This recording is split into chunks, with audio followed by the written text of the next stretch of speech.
Independiente, Venevisión. Muchísimas gracias por acompañarnos como siempre en Entrevista Venevisión. Ya estamos listos para iniciar nuestra conversación con la invitada del día de hoy. En lo personal me une un afecto muy grande hacia ella. Fue la madrina de mi promoción como periodista, una profesora respetada y admirada por todos. Gracias por estar con nosotros. Presidenta de Concecomercio, Tiziana Policet. Gracias por estar aquí. Permiso. Gracias a ustedes por la invitación y es un honor inmenso además que estar contigo hoy aquí.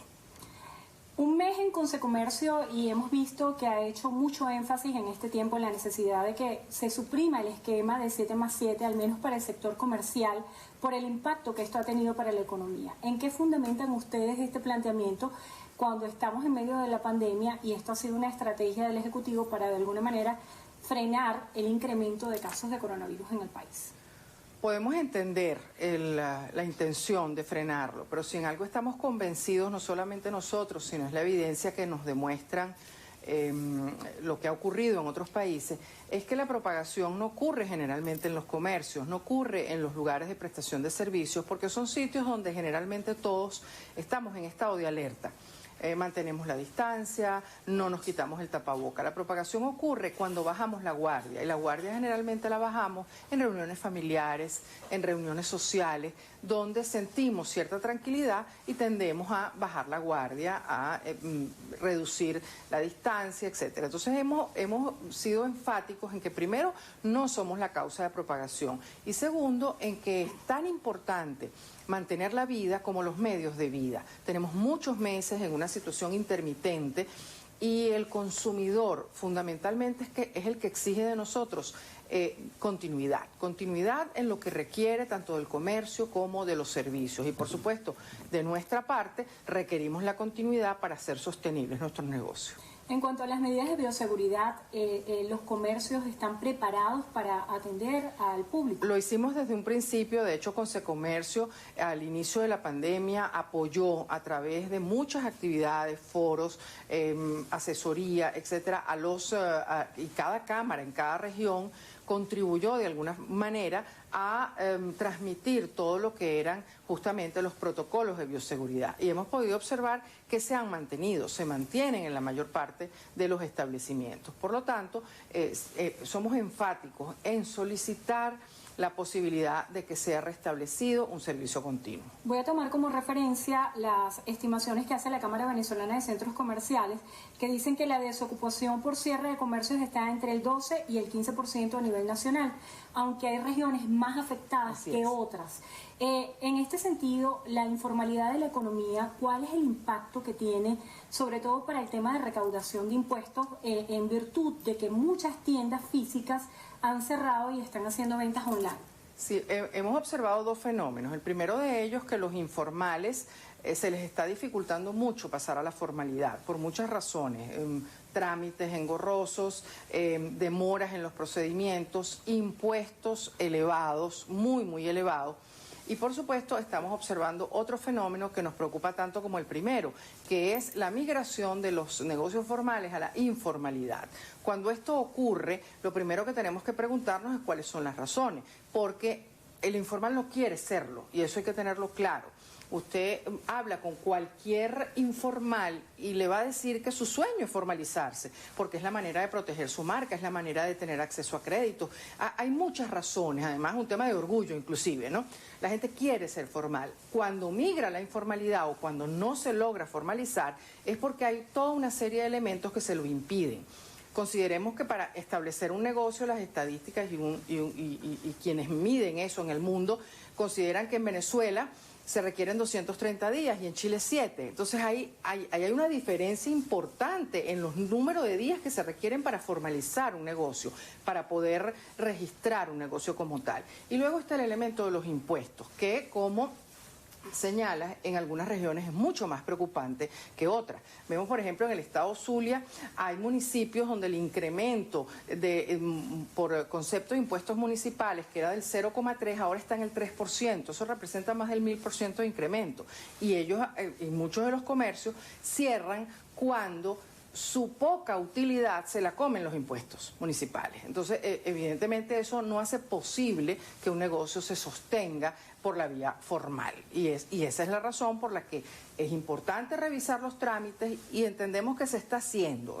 La ministra de Comercio nos ha informado que están trabajando en ese sentido, pero también es importante que todo lo que son las autoridades municipales tengan un poquito más de conciencia de lo que ha significado primero este complejo año de intermitencia, porque ha sido un año en donde hemos trabajado muy, digamos, con pocos días hábiles como tal, pero además se han producido incrementos en servicios públicos, aseo, impuestos que impiden el normal funcionamiento de un negocio. Profesora, ¿cómo se ha manejado el tema del acercamiento con el Ejecutivo Nacional en virtud del desarrollo de la ley de las zonas económicas especiales que debería contemplar aspectos que beneficien al sector privado del país? Sí, hemos señalado que, porque en esto también es muy importante observar lo que ocurre en el resto del mundo.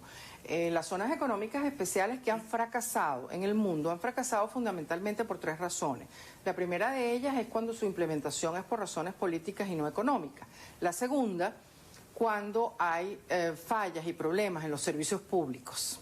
Le hace agua, energía eléctrica, conectividad, o sea, todo eso incide para que una zona económica especial que está configurada para crear un cierto beneficio en una zona, incluso para potenciar una zona frente a otra, logre su objetivo. Y el tercero de ellos es cuando no se incorporan las cadenas de valor.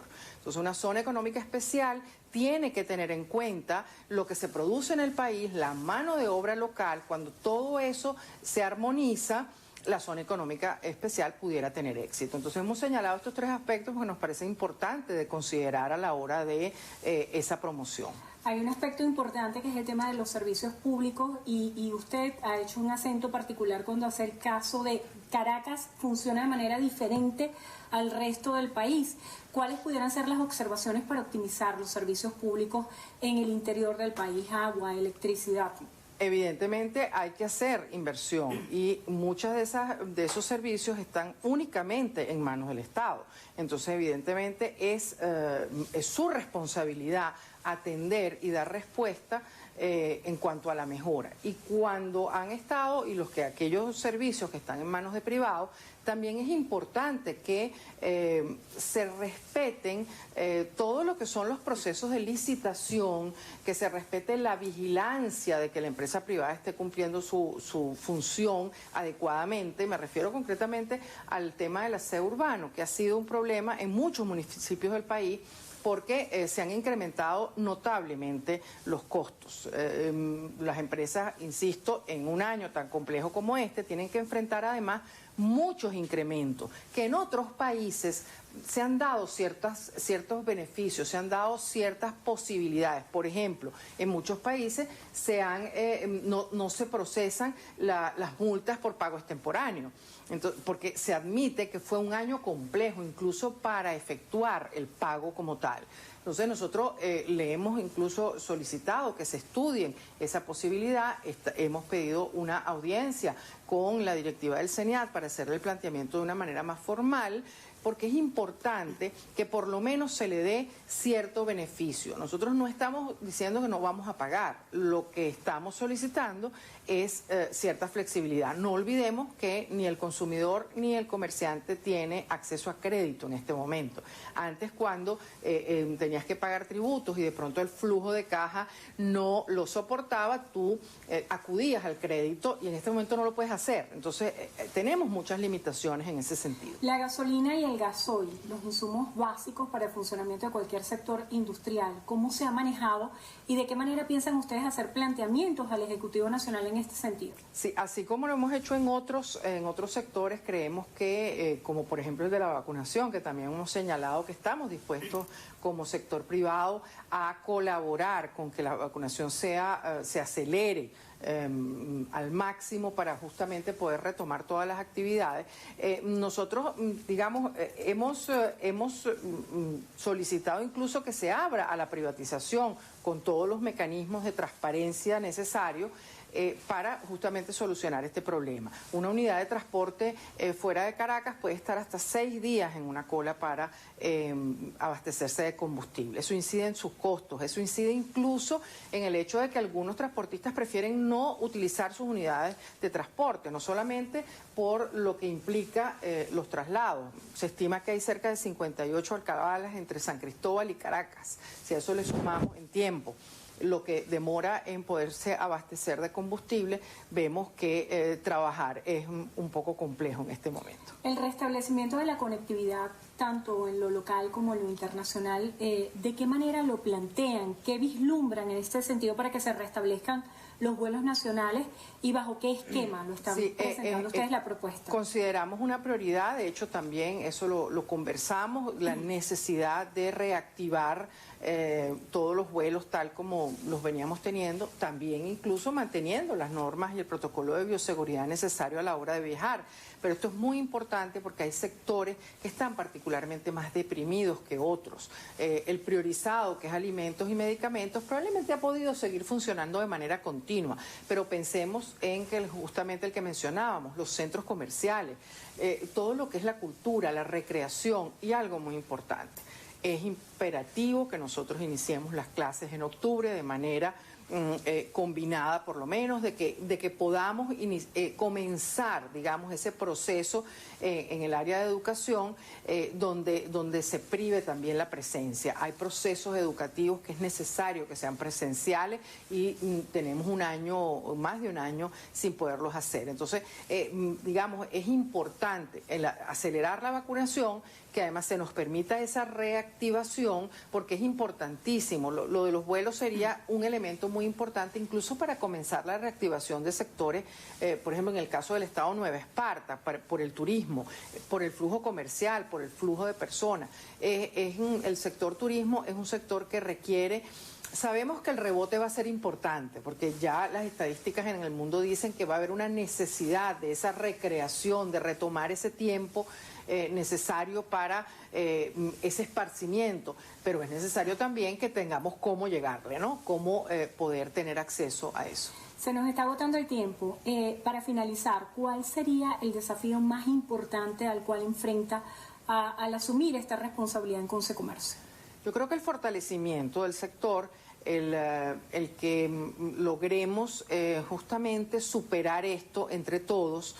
Los gremios existimos justamente para ejercer presión, para señalarle a quienes tienen la responsabilidad de gobierno, a quienes tienen la responsabilidad legislativa, de que nos tomen en cuenta, de que de alguna manera dentro del proceso de toma de decisiones se entienda nuestro rol, se entienda el rol que tiene la empresa privada para el desarrollo, se entienda que es importante el respeto a la propiedad privada y, por supuesto, eso se logra cuando nosotros todos, entre todos, cada una de las personas que nos está escuchando, se mentaliza y piensa la importancia que es sumarse a su gremio. No solo si es un empresario, por supuesto, al gremio comercial, pero para los periodistas, sumarse al gremio de periodistas, que participemos, que hagamos fuerte todas esas instituciones que pueden definitivamente entre todas contribuir a lograr el país que merecemos. Muchísimas gracias por estar con nosotros hoy en Entrevista a Venevisión, Tiziana Policel, presidenta de Consecomercio. Y gracias a ustedes también por habernos acompañado. Será hasta la próxima. Muchísimas gracias, Endrina. Amigos, hasta aquí la presente emisión de su noticiero Venevisión. Recuerda, el noticiero Venevisión, Canal 4 reporta. Ustedes deciden. A todos, feliz tarde. Feliz tarde.